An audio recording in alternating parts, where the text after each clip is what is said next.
अस्सलामुअलैकुम everyone, welcome to my channel. कैसे हैं जी आप सब? उम्मीद है आप सब बिल्कुल ठीक ठाक होंगे और अल्हम्दुलिल्लाह हम भी बिल्कुल ठीक ठाक हैं। अच्छा जी, आज है माशाल्लाह से 19वां रोज़ा और ईद की आमद है। ईद चूँकि बस अब बहुत ही करीब है और ये देखिए जी, यहाँ पे मैंने ढेर लगाया हुआ था कपड़ों का। पूरे घर में कपड़े कपड़े कपड़े कपड़े हुए हुए थे क्योंकि मैं निकाल रही थी गर्मियों के कपड़े और ये काम पहले कर देना था मैंने, पर अचानक मौसम ही जो है वो इतना ठंडा हो गया था, दोबारा से सर्दी आ गई थी, तो भी मैंने नहीं किया ना। और अब जो है वो दोबारा से मौसम चेंज हो चुका है, गर्मी आ गई है, तो अब मैंने सोचा कि मुझे ईद से पहले ये काम सारा समेटना है। तो बस आज ही ना मैंने ये काम स्टार्ट किया था और आप देख लें अभी घर का हशर। अभी मैं अलमारियाँ सारी खाली कर रही थी। सबसे पहले ना बच्चों की अलमारियों से मैंने स्टार्ट किया था। बच्चों की अलमारियाँ मैंने सारी खाली कर दी थी, यानी कि उनके सर्दियों के कपड़े ना मैंने निकाल के साइड पे कर दिए थे, अलमारियों को साफ़ किया था और उसके बाद जो है ना फिर मैं कपड़ों की सेटिंग करूँगी। पर उससे पहले मैं यहाँ पे बनाने लगी थी खाना, क्योंकि मुझे पता था कि ये सारे काम करके मैंने इतने थक जाना है ना कि फिर मुझसे किचन का कोई काम नहीं होगा। और ना ही ना आज मैंने इफ़्तारी के लिए कुछ बनाया था और बस यहाँ पे मैंने सिंपल सी ना कढ़ाई बनाई थी, मटन कढ़ाई। अच्छा, पहले ना मैंने यूजुअली घर के सारे काम किए थे, जैसे डेली के सारे काम होते हैं, किचन वगैरह साफ़ किया था घर के सारे काम करके। और फिर मैंने ना ये कपड़े वगैरह निकाले थे ना, तो सूटकेस जो है वो मेरे हस्बैंड सुबह ही उतार के दे गए थे। मैं एक्चुअली सूटकेस में सारे कपड़े रखती हूँ ना, सर्दियों के भी और गर्मियों के भी। तो ये है कि अब मैंने सूटकेस खोल लिया था और गर्मियों के मैंने निकाल लिए थे सारे कपड़े, और सर्दियों के ना अलमारियों में से निकाल के तो मैंने सूटकेस में रख दिए थे। और गर्मियों के जितने भी कपड़े निकले थे, सबसे पहले ना मुझे बच्चों के कपड़ों की सेटिंग करनी थी ना, और उनकी अलमारियाँ मुझे सेट करनी थी, और इसीलिए उनके सारे कपड़े निकाल के ना उन तीनों के मैंने अलग अलग सेक्शन बना के रख लिए थे। तो ये देखिए जी, साथ साथ यहाँ पे मटन कढ़ाई भी रेडी हो रही है, जिसके लिए मैंने गोश्त को ना पहले से ही बॉयल करके रखा हुआ था। मटन को नमक और अदरक लहसुन का पेस्ट डाल के ना मैंने गोश्त को बॉयल कर लिया था, और जब वो अच्छे से गल गया था तो फिर अलग से कढ़ाई में मैंने प्याज को फ्राई किया था। जब प्याज फ्राई हो चुका था तो उसमें मैंने डाल दिया था मटन, और फिर उसमें नमक डाल के उसको 6-7 मिनट के लिए भूना था। और अब अलग से ना एक कप में मैंने यखनी ली थी और उसी में बाकी जितने मसाले थे ना वो सब मैंने ऐड कर दिए थे। लाल मिर्च पाउडर, धनिया पाउडर और ज़ीरा पाउडर था, और हल्दी थी, और बस ये जितने मसाले सारे ऐड करके ना मिक्स करके तो मैंने इसमें डाल दिए थे। तो गोश्त चूँकि गला हुआ था तो इसलिए ज़्यादा पकाने की इसको ज़रूरत नहीं थी। तो बस फुल फ्लेम पे मैं ये सारा प्रोसेस कर रही थी, और उसके बाद मैंने इसमें डाल दिया था दही। और आप देख लें कि मैंने इसको कितना पकाया कि इसका कलर कितना अच्छे से चेंज हो चुका है। और अब लास्ट में ना मैं इसमें दही डालूँगी, और दही डाल के भी हम इसको फुल फ्लेम पे पकाएंगे, और बस ये रेडी हो जाएगा। और फिर एंड में ना मैं इसमें हरा धनिया और हरी मिर्ची वगैरह डाल के तो फ्लेम को ऑफ़ कर दूँगी। तो यहाँ पे खाना जो है वो रेडी हो गया था, टेंशन फ्री हो गई थी मैं, और बच्चे जो है ना उनको खाना शाना खिला के मैंने भेज दिया था ट्यूशन, क्योंकि बच्चों के साथ ना फिर ऐसे काम करना बड़ा मुश्किल हो जाता है। तो बच्चे ट्यूशन चले गए थे और फिर मैंने जो है ये सारे काम किए।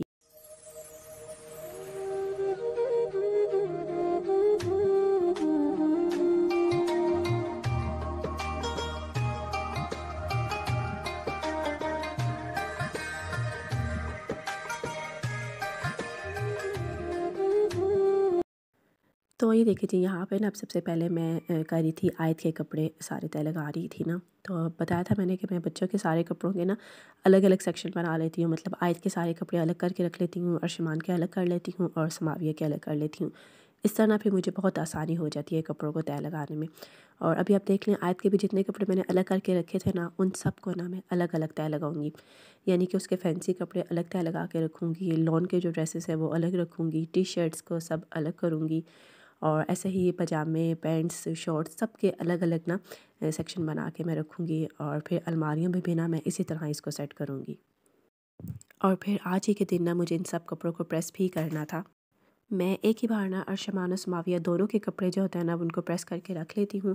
इस तरह ना बड़ी आसानी हो जाती है कि फिर जो है वो कपड़े प्रेस हुए लटके होते हैं, और ये डेली फ्रेश होके ना खुद ही तैयार हो जाते हैं, खुद ही कपड़े वगैरह चेंज कर लेते हैं। बस मतलब मैं टेंशन फ्री हो जाती हूँ, मुझे टेंशन नहीं होती फिर। तो अभी आप देख लेना, मैं सारे ना आयत के कपड़े तय लगा रही थी, और ये मैडम पास खड़ी इतनी खुश हो रही थी अपने कपड़ों को देख के। अच्छा, सुबह तो ना जब मैंने इसको मुँह हाथ धो के फ्रेश किया था ना, तो ये अपने कपड़ों को लेके इतनी खुश थी कि इसने ज़िद करके ना 3-4 ड्रेसेस ऊपर नीचे पहने थे ना, और इतनी सी ज़िद की थी, फिर मैंने इसकी ज़िद पूरी भी की कि कह रही थी कि मुझे 2-4 जो ड्रेस इसको बहुत अच्छे लग रहे थे ना, इससे कहा था मुझे वो ऊपर नीचे पहना दो। और फिर पहले मैंने मना किया तो रोने लग पड़ी, तो फिर मैंने इसे पहना भी दिए ना। और फिर जब दिन को ये सोई थी ना, तो फिर मैंने वो इसके सारे ड्रेसेस आहिस्ता-आहिस्ता करके उतार दिए थे। तो ये देखिए जी, यहाँ पे आयत मैडम के सारे कपड़े जो हैं वो तय लग चुके हैं और अब मैं इनको ना अलमारी में पहले सेट करूँगी। और उनको सेट करने के बाद अब बारी आई थी समाविया मैडम की। इसके कपड़ों का ढेर उठा के मैंने रख लिया था बेड के ऊपर और अब मैं इसके सारे कपड़े तय लगाऊंगी। इसके भी उसी तरह करूँगी, पजामों को अलग तय लगा के रखूँगी, पैंट्स इसकी भी अलग करूँगी, T shirts, fancy dresses, casual dresses, lawn के ड्रेसेस, सबके अलग अलग ना मैं ब्लॉक्स बना के रखूँगी। और फिर इसको भी इसी तरह मैं अलमारी में सेट करूँगी। और अरशमान के जितने कपड़े थे उनको तो तय लगाने की ज़रूरत ही नहीं पड़ी थी, क्योंकि इसकी टी शर्ट्स थी और शर्ट्स थी, तो उनको तो फिर मुझे प्रेस करना था, तो इसलिए फिर मैंने उनको तय नहीं लगाया था। तो ये देखिए जी, ये छोटी सी अलमारी जो है ना, सिंगल अलमारी, ये मेरे बच्चों की ही है। और ये आप देख लें कि फ़र्स्ट वाले ब्लॉक में ना ये अरशमान की पैंट्स मैंने रखी हुई हैं, और ये सेकंड में आयत मैडम के हैं, पजामे अलग पड़े हैं, पैंट्स और शॉर्ट्स वगैरह अलग पड़े हुए हैं। और इसी तरह नीचे वाले ब्लॉक में ना समाविया के पड़ी हैं, इसके भी ये पजामे और पैंट्स जो है मैंने अलग अलग करके रखे हुए हैं। और नीचे वाला जो है वो भी खाली है, उसमें भी देखें कुछ ना कुछ आ ही जाएगा। और ये दूसरी अलमारी है, यहाँ पे आप देख लें समाविया की और आयत के ना कपड़े मैंने तय लगा के रख दिए थे। ये देखें, ये समाविया के हैं, ये लॉन के ड्रेसेस अलग पड़े हुए हैं, उसके साथ ये फैंसी ड्रेसेस हैं और साथ टी शर्ट्स पड़ी हुई हैं। और नीचे वाले पोर्शन में देख लें ये आयत के हैं, इसके भी मैंने इसी तरह से अलग अलग करके रखे। बड़ी आसानी हो जाती है इस तरह बच्चों के कपड़ों को अगर हम अलग अलग करके तय लगाए ना, तो मुझे तो बहुत आसानी होती है, फिर ढूंढना नहीं पड़ता कि कौन सी चीज़ कहाँ पड़ी है या कौन सी कहाँ पड़ी है। और ये देख लीजिए, अब मैं यहाँ पे इन सब कपड़ों को कर रही थी प्रेस। ये अरशमान की शर्ट्स वगैरह थी, सबसे पहले मैंने इन्हीं को प्रेस करना स्टार्ट किया था, बल्कि ये एंडिंग सीन था बस ये लास्ट जो है वो रह गई थी, तो मैं जल्दी जल्दी अब इनको प्रेस कर रही थी, क्योंकि अब यहाँ पे मैं बहुत थक गई थी।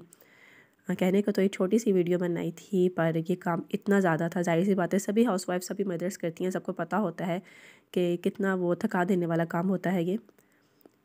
तो बस यहाँ पे अब मैं उसकी शर्ट्स को प्रेस कर रही थी, और उसके बाद ना फिर समाविया के जितने कपड़े थे ना वो मैंने प्रेस किए थे, और फिर इनको ना मैंने अलग अलग हैंग करके अलमारी में लटका दिया था। तो आज के दिन जो है वो बच्चों के नाम था यानी कि बच्चों के सारे कपड़े सेट किए थे, अलमारियाँ वगैरह सेट की थी।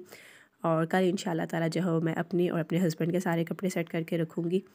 एक ही बार बस ये अलमारियाँ सेट हो जाए ना, तो बंदा सही टेंशन फ्री हो जाता है। और मैं एक ही बार ये सारा काम करती हूँ, सारी अलमारियाँ साफ़ करके और बच्चों के कपड़े वगैरह सेट करती हूँ। तो ये देख लीजिए, माशाल्लाह से यहाँ पे जो है वो सारे कपड़े मैंने प्रेस कर लिए थे, और अब मैं इनको ना अलग अलग हैंग कर दूँगी। तो यहाँ पे सबसे पहले मैं अरशमान की शर्ट्स हैंग कर रही थी,